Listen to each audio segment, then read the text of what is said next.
So what's growing above the ground is important, but the soil underneath it is crucial for a successful harvest too. Nebraska Extension Cropping Systems educator Todd Whitney gives us the dirt on soil preps before harvest. This time of year has to do with cover crops and whether to plant some cover crops behind the fall crops, as far as the timing, types of cover crops to grow, and along with that is soil testing in the fall. How do we help improve the health of the soil? What are some of the tests that could be used? And along with that too is timing of when should we stop irrigating, when do we start looking at the end of the season for the soybeans and the cornfields, and how do we get that health growing in the soil after we've had a fall harvest. And let's talk about nutrient loss in soil for a second. Is there anything leading up to harvest that a producer can do to minimize that? Well, one thing is generally our nutrients like nitrogen are ones that are leachable. They are water soluble and they follow the moisture. So when we put on excess moisture in the fall, sometimes it's rain we can't helpful, but when we have excess moisture and it moves down, sometimes we're moving those nitrates down below the root zone.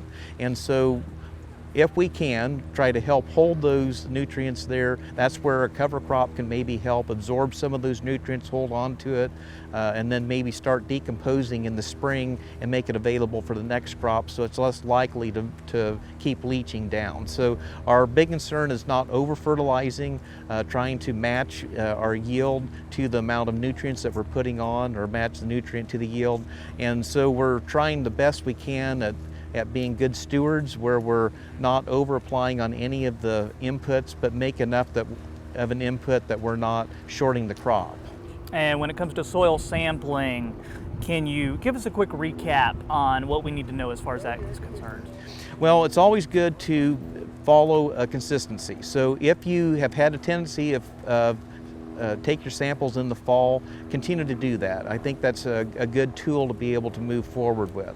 If you switch and say, well, I'm going to take some samples in the fall and now we're going to compare those to samples that I used to do in the springtime, you may have a little bit of a learning curve, because when we have mineralization in the winter, you're going to have more of those nutrients available, so your spring testing will generally show higher values than what you will see in the fall.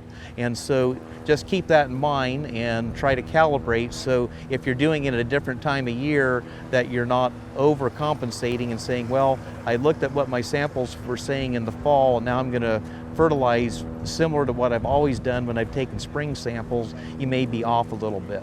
The other thing is we are seeing more soybean cyst nematode in our state than we used to, and so I think it's a good tool to go ahead and pull your soil sample for soybean cyst nematode. We have bags in our office that you can send in free of charge through the soybean checkoff. We have those tests that are available, so you can actually, it's similar to what you do for a regular soil test. Maybe you take some sample you're going to send into a lab for the soil sample, take another test at the same time of the same 6-inch or 8-inch depth, whichever you normally do, send that into the lab, and then we can have that analyzed at the university to see if you are having problems with that. And after harvest, most producers are going to have some type of soil damage. So what are some ways you can get that soil healthy again? Well, you know, some of the old school still follows a little bit, is if you've had a rut that is developed because of tillage, then we're probably going to have to use equipment to remediate it. Now, the best thing would be to use something that's going to have more of a shattering effect to the soil, like a chiseling would probably be better than trying to come in with a disc. Some other things that we might think about is trying to plant some crops that would have a tendency of having a taproot that would maybe help loosen the soil. It's pretty difficult though when you have a rut to expect a root that's going to instantaneously make it better, and so it's just trying to add organic matter into that soil, help improve it, so that overall we have a better holding capacity in the soil. And then I see that you brought some samples for us. What would you like to tell us about what you have here? Yeah. Well, if you do have a soil that has a good soil health to it, then we do have a test called Salida. This has come available within the last few years. The Salida is a type of a test that is testing for what we call a CO2 first. And so when we have live organisms, they're taking in oxygen and breathing out carbon dioxide, CO2, and that's what this test is measuring. It has a paddle to it that starts off, the paddle usually is a blue color when it starts, and then over time it changes. So it's a 24-hour test. You put it in with your soil sample, and then this is meant to be an in-the-field sample, and then it will change a color, and then we use a chart, and this color chart will tell us how much activity we're having with the biologicals that are in the soil. And so we'd ideally like to have it around a 3.5 to 4.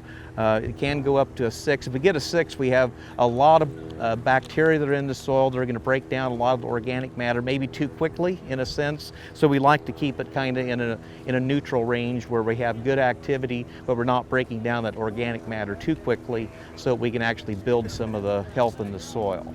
So it is involved in the Haney test, but it hasn't been till the last couple years that we now have in the field that you can do, and in 24 hours you can have a pretty good assessment of what your field activity is. But keep in mind that if you have a soil that has not had a lot of cover crops or had a lot of build in it, that is probably maybe not ready to have some of these tests done.